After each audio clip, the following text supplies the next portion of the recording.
सुवर्णा's home kitchen मध्ये परत एकदा तुमचं अगदी मनापासून स्वागत। सगळ्या सबस्क्रायबरचे धन्यवाद, सगळ्या व्ह्यूअर्सचे मनापासून आभार। बघा, आपल्याला उपवासाच्या अनेक त्रास असतात तरी सुद्धा आपल्याकडे उपवास केले जातात। पण उपवासाला खायचं म्हटलं तर काय खायचं आणि ते पण पौष्टिक खायचं असतं, ऍसिडिटी होणार नाही याचा पण विचार करायचा असतो। तर आज आपण खूप सुंदर अशा भाज्या बघणार आहोत, त्या म्हणजे रताळ्याच्या। एक आपण बघणार आहोत रश्श्याची भाजी, छान अशी तरीदार, आणि एक भाजी बघणार आहोत आपण रताळ्याचीच भाजी पण कोरडी भाजी।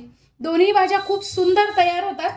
आणि सगळ्यात महत्त्वाचं काय होतं, कोणाकोणाला बटाटा पण चालत नाही, तर ज्यांना बटाटा चालत नाही ना त्यांनी अशा भाज्या नक्की बनवून बघा, खूप सुंदर लागतात। तर बघा, अशा दोन्ही चमचमीत मस्त अशा भाज्या बनवण्यासाठी मी इथे घेतलेले हे पूर्ण अर्धा किलो रताळा आहे। त्यासाठी मी इथे घेतलेले थोडेसे रताळा मी उकडून साल काढून घेतलेले आहेत। अगदी छान असे बटाटे कसे उकडतो तसे उकडून घेतलेले आहेत।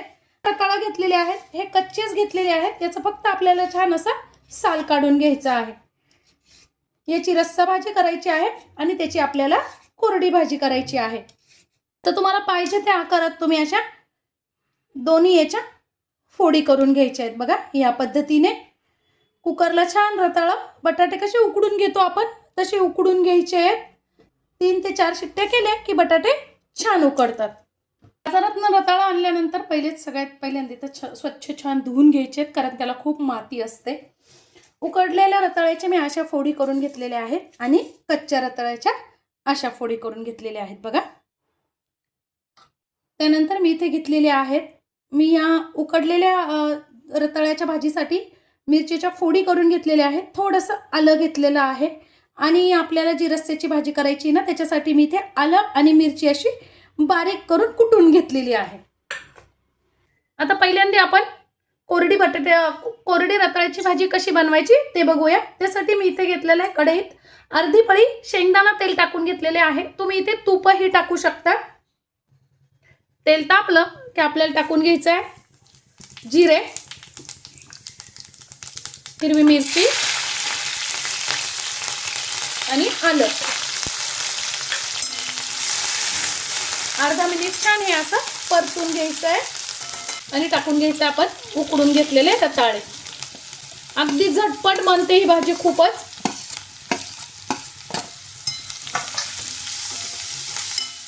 वा, खायला पण खूप सुंदर लागते। तुम्ही अशी भाजी उपवासाच्या दिवशी तुम्हाला साबुदाणा वगैरे भिजत टाकायचा राहिला असेल किंवा तुम्हाला साबुदाणा खायला त्या दिवशी आवडत नसेल तर तुम्ही या पद्धतीने उपवासाची नुसती रताळ्याची भाजी करून सुद्धा खाऊ शकतात, खूप छान लागते। इथे मी अर्धा चमचा मीठ टाकले, तुम्ही चवीनुसार कमी जास्ती करू शकता। आणि 1 चमचा टाकून घ्यायचं दाण्याचं कूट। दाण्याच्या कुटाच्या ऐवजी तुम्ही इथे ओलं खोबरंही घालू शकता, छान लागतं अगदी। वा, आता टाकून घ्यायची आपल्याला कोथिंबीर। रताळे उकडून घेतलेलेच आहे, फक्त अगदी 2 ते 3 मिनिटं आपल्याला छान अगदी बारीक गॅसवर वाफ देऊन घ्यायची। बघा, 2 ते 3 मिनिटं झालेली आहे। छान अशी भाजी आपली वाफलेली आहे आणि आपली भाजी पण मस्त अशी तयार झाली आहे, काढून घ्यायची। आता आपण रस्सा भाजी कशी बनवायची ते बघूया। त्यासाठी पण मी अगदी अर्धी पळी तेल फक्त टाकून घेतलेलं आहे। खूप कमी लागतं दोन्ही भाज्यांना तेल। तेल छान तापलं की टाकून घ्यायचं अर्धा चमचा जिरे, बारीक करून घेतलेलं आलं आणि मिरची। तुम्ही इथे पाहिजे तर तुकडे पण वापरू शकता। आणि अगदी अर्धा मिनिट फक्त परतलं झालं की टाकून घ्यायचं आपल्याला आपण चिरून ठेवलेले रताळं। 2 मिनिटं छान परतलं झाले की टाकून घ्यायचं आपल्याला पाणी। ही भाजी शिजायला पण अगदी 5-1 मिनिटं फक्त छान शिजते अगदी। तुम्हाला पाहिजे तसा रस्सा पाणी टाकायचं आहे तुम्ही। तुम्हाला जर खूप पातळ आवडत असेल तर पाणी जास्तीचं टाकायचं आहे आणि फक्त अंगापुरता रस्सा जर ठेवायचा असेल तर पाणी थोडंच टाकायचं आहे। चवीनुसार टाकून घ्यायचं आहे मीठ, मी इथे अर्धा ते पाऊण चमचा घेतलेला आहे। आता मिरची पण वापरलेली आहे, पण इथे मी उपवासाचं कलरचं तिखट आहे ते घालतीये, भाजीला कलर छान येतो। आणि इथे पाण्याच्या ऐवजी तुम्ही ताक किंवा दही पण वापरू शकता, छान टेस्ट येते। ताकात पण ही भाजी खूप छान लागते।